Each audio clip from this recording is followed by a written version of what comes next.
সার্থক স্যারের কাণ্ড দেখে অবাক হয়ে গেল স্রোত। হ্যাঁ বন্ধুরা, এমনটাই দেখা যাবে, তাই সম্পূর্ণ জানতে ভিডিওটিতে লাইক দিয়ে চ্যানেলটি সাবস্ক্রাইব করে দেখতে থাকো। গল্পের শুরুতে দেখা যাবে স্রোতের প্রিন্সিপাল খুবই ভয় পাচ্ছে স্রোত আর সার্থককে নিয়ে। তারপরেই সে ঠাকুরের নাম জপছে আর ঠাকুরের কাছে প্রণাম ঠুকছে। ঠিক তখনই সেখানে স্রোত চলে আসে আর এসে বলতে থাকে, স্যার আসবো? তখনই প্রিন্সিপাল বলতে থাকে, এসো এসো স্রোত এসো। তখন স্রোত বলে, স্যার আপনি আমাকে ডেকেছেন? তখন প্রিন্সিপাল বলতে থাকে, হ্যাঁ ডাকবোই তো, বলো। তোমার দিদিকে যে আমি কথা দিয়েছি যে তোমার আর সার্থক স্যারের মধ্যে ঝামেলাটা আমি মিটিয়ে দেবো। তখনই স্রোত বলতে থাকে, স্যার ঝামেলাটা কিন্তু আমি করি না, ঝামেলাটা উনিই করে। তখনই প্রিন্সিপাল বলতে থাকে, দেখো স্রোত, অনেক সময় আমরা এগুলোর জন্য অনেক কিছু করে থাকি। এ ঠিক নয়, আমি ঠিক, আমি ভুল নয়, ও ভুল, এসব কথা সবসময় বলতে নেই মা। তাই কিছু কিছু সময় অনেক কথা ছেড়েও দিতে হয়। যা শুনে স্রোত অবাক হয়ে প্রিন্সিপালের দিকে তাকিয়ে থাকে। তারপরে প্রিন্সিপাল আরো অনেক কথা বলে স্রোতকে বুঝাতে থাকে। তখন স্রোত হঠাৎ করে বলে ওঠে, স্যার একটা কথা বলবো? তখনই স্রোতের কথা শুনে প্রিন্সিপাল বলতে থাকে, হ্যাঁ হ্যাঁ বলো মা। তখনই স্রোত বলে ওঠে, স্যার আপনিও কি ডক্টর সেনগুপ্তকে ভয় পান? তখন এই কথা শুনে প্রিন্সিপাল চমকে যায় আর বলতে থাকে, ইয়ে না মানে কেন কেন, আমি ভয় পাবো কেন? উনি ভাগ নাকি ভালো? তখনই স্রোত বলে ওঠে, স্যার তার থেকেও বেশি ভয়ঙ্কর উনি, বুঝেছেন? তখনই এই কথা শুনে প্রিন্সিপাল হেসে দেয় আর বলতে থাকে, তুমি না খুব দুষ্ট মেয়ে স্রোত। ঠিক তখনই সেখানে সার্থক চলে আসে আর সার্থক এসে বলতে থাকে, স্যার আমাকে ডেকেছেন? তখন সার্থক স্রোতকে দেখে রেগে যায় আর বলে, স্যার আমি পরে আসছি। তখনই প্রিন্সিপাল বলে, না না এখনই আসো, এখানে এসে বসো। তখন স্রোত দাঁড়িয়ে পড়ে। তারপরেই সার্থক আসতে চায় না। তখন স্রোত বলতে থাকে, স্যার আমার সামনে যদি স্যার দাঁড়িয়ে থাকে তাহলে আমি কি করে বসে থাকি বলুন তো? তখন সার্থক বলতে থাকে, তোমার মতো মেয়েরা এসব ভদ্রতা বোঝে নাকি? তখন স্রোত বলে, স্যার আপনি কিন্তু বলেছিলেন যে কিছু কিছু সময় মুখটা বন্ধ রাখতে হয়, তাই আমি এখন কিছুই বললাম না। তখনই প্রিন্সিপাল বলতে থাকে, আচ্ছা ঠিক আছে ঠিক আছে, সেনগুপ্ত বসুন তো। তারপরেই এসে সার্থক বসে। বসার পরেই প্রিন্সিপাল বলতে থাকে, দেখুন ওই দিন স্রোতের দিদি এসেছিল, তারা এই ব্যাপারটা নিয়ে খুবই চিন্তিত যে স্রোত কেন কলেজ ছেড়ে দিতে চায়, তার জন্য তারা খুবই দুঃখ পাচ্ছে। তখনই সার্থক স্যার বলতে থাকে, স্যার এই মেয়েটা অত্যন্তই ইরেসপন্সিবল একজন মেয়ে, না হলে এই কলেজ ছেড়ে দিয়ে এই কলেজের বদনাম করার কথা ভাবতে একবারও। তারপরে দেখা যাবে এক কথায় দুই কথায় আবার শ্রোতা সার্থক লেগে যায়। তারপরে ঝগড়া প্রিন্সিপাল অনেক থামানোর চেষ্টা করে। তখন প্রিন্সিপাল বলতে থাকে, আচ্ছা তোমরা চুপ করবে, নিজেদের মধ্যে কথা বলার জন্য ডেকেছি, নিজেদের মধ্যে কথা বলে যেন তোমাদের সমস্যাগুলো মিটিয়ে নাও, সেজন্য তোমাদেরকে ডেকেছি। তোমরা নিজেদের মধ্যে সমস্যাগুলো মিটিয়ে নাও না। আচ্ছা মিস্টার সেনগুপ্ত, স্টুডেন্টেরও স্যারের প্রতি সম্মান থাকা দরকার, আর স্যারেরও স্টুডেন্টের প্রতি সম্মান থাকা দরকার, সবারই সবার প্রতি সম্মান থাকা দরকার। আপনারা কেন এভাবে লেগে আছেন আমি সেটাই বুঝতে পারছি না। তখনই সার্থক স্যার বলতে থাকে, এই মেয়েটা অত্যন্ত বেয়াদব একটা মেয়ে, ওর সাথে কথা বলে মিটিয়ে নেওয়ার কোনো দরকারই নেই স্যার।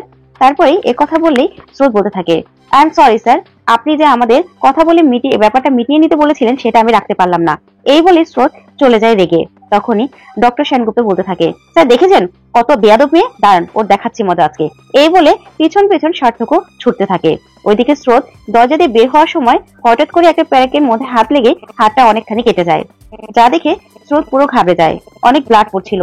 তখনই সেখানে মিস্টার সেনগুপ্ত চলে আসে আর এসেই স্রোতের এরকম অবস্থা দেখে উনি পুরো চমকে যায় আর অবাক হয়ে তাকিয়ে থাকে, আর স্রোতও ভয় পেতে থাকে। আর অন্যদিকে দেখা যাবে রাই অফিসে যায়।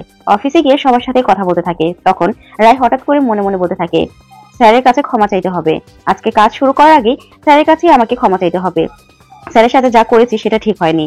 ঠিক তখনই সেখানে চলে আসে অনির্বাণ। অনির্বাণ আসলে সবাই গুড মর্নিং বলে, রায়ও বলে, কিন্তু অনির্বাণ কোনো উত্তর না দিয়ে ওখান থেকে চলে যায়। তখন রায় বলতে থাকে, স্যার রেগে আছে, রেগে থাকাটাই তো স্বাভাবিক, এখনই আমি যাব, কাজ শুরু করার আগে স্যারকে গিয়ে আমার সমস্যার কথাটা বলে সরি বলতে হবে। তারপরে একটা ফাইল হাতে নিয়ে রায় যাওয়ার জন্য রেডি হয়। অন্যদিকে দেখা যাবে অনির্বাণ রায়ের কথাটা ভাবছে, যে রায় গুড মর্নিং বললো কিন্তু অনির্বাণ কিছুই বলে না। তখনই অনির্বাণ মনে মনে বলতে থাকে, না রায়ের কথা আমি একটু বেশিই ভাবছি, এতটা ভাবা যাবে না, ওনাকে আমার পার্সোনাল স্পেসে বেশি আমি অ্যালাউ করে ফেলেছিলাম, এতটা করা উচিত হয়নি, যার জন্য উনি আজকে কালকে এরকম একটা কাণ্ড ঘটাতে পেরেছে। না, উনি এমপ্লয়ি, ওনার সাথে প্রফেশনালি কথা বলতে হবে, না হলে অন্য কোনো ভাবে কথা বলা যাবে না। এই বলেই অনির্বাণ কাজ শুরু করে। তখন কাজ করতে থাকে ল্যাপটপে। ঠিক তখনই রায় আসে আর রায় এসে বলতে থাকে, স্যার আসবো? তখন অনির্বাণ বলে, আসুন। তারপরে রায় এসে বলতে থাকে, স্যার আসলে আমি জানি কালকে যে ব্যাপারটা ঘটেছে তার জন্য আমি দুঃখিত, আপনি তো জানেন আমার বাড়ির ব্যাপার। তখনই অনির্বাণ বলতে থাকে, আচ্ছা আপনাকে যে ফাইলগুলো আমি দেখতে বলেছিলাম সেগুলো দেখেছেন? তখনই রায় বলতে থাকে, হ্যাঁ স্যার ওগুলো রেডি, আপনাকে একটু পরে পাঠিয়ে দিচ্ছি। তারপরে রায় আবারও নিজের সমস্যার কথা বলতে থাকে আর বলতে থাকে, স্যার পারলে আমাকে ক্ষমা করে দেবেন, আপনি তো জানেন আমার ফ্যামিলির ব্যাপারে। তখনই অনির্বাণ রেগে যায় আর বলতে থাকে, মিস মুখার্জি আজকে সোমবার, তাই আমি চাই না আপনার পার্সোনাল ব্যাপারের কথা শুনে এই পুরো সপ্তাহটা শুরু হোক, তাই প্লিজ আপনি ফাইলগুলো পাঠানোর ব্যবস্থা করুন। তখনই রায় বলতে থাকে, ঠিক আছে স্যার। এই বলে রায় ওখান থেকে বেরিয়ে চলে যায়। তখন অনির্বাণ রায় যাওয়ার পরে তাকিয়ে দরজা দিকে মনে মনে ভাবতে থাকে, আমি কি বেশি রাগ দেখিয়ে ফেললাম? না না, একদমই রাগ দেখানো যাবে না, এটাও একটা দুর্বলতা। কিছুতে আমার দুর্বলতা রায়ের কাছে আর প্রকাশ করা যাবে না। এই ভেবে অনির্বাণ নিজেকে নিজে শক্ত করতে থাকে। অন্যদিকে দেখা যাবে স্রোতের এই অবস্থা দেখে সার্থক স্যার হাত ধরে বলছে, একটু দেখে শুনে চলতে পারো না? এরকম হলো কি করে? আমরা তো দিনের মধ্যে কতবার এই দরজা দিয়ে আসি যাই, আমাদের তো এরকম হয় না। তখনই স্রোত বলতে থাকে, তাহলে প্যারাকটাকে জিজ্ঞাসা করুন না এরকম কেন হলো, আমি কি ইচ্ছে করে এটার সাথে লাগিয়ে দিয়েছি নাকি হাতটা? তখনই প্রিন্সিপাল ভিতর থেকে বলতে থাকে, এই রে, বাহিরে গিয়ে কি এই দুটো আবার লাগলো নাকি? দূর, এই সানাইয়ের শব্দ আমার ভালো লাগছে না, আজকে পুলিশকে কমপ্লেন করতে হবে।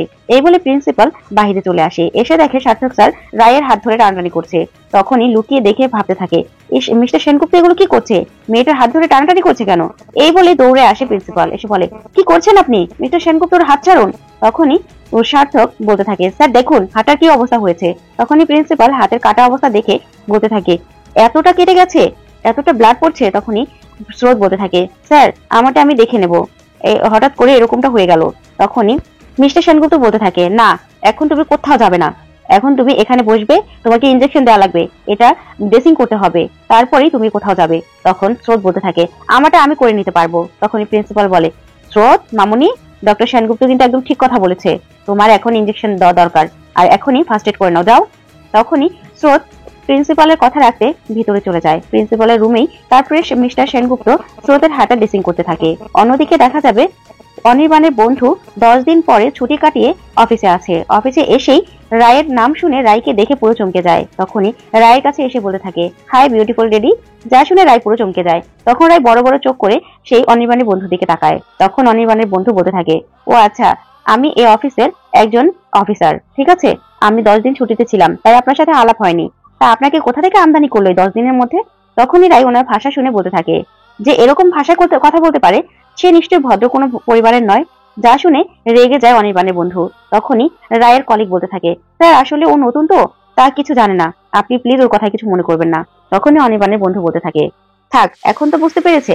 তখন রায় বলে, ও আচ্ছা ঠিক আছে। তখনই রায়ের দিকে হাত বাড়িয়ে দিলে রায় 2 হাত দিয়ে নমস্কার জানায়। আর তখন সেটাতে অনির্বাণের বন্ধুর খুব ইগোতে লাগে। ঠিক তখনই অনির্বাণ সেখানে চলে আসে।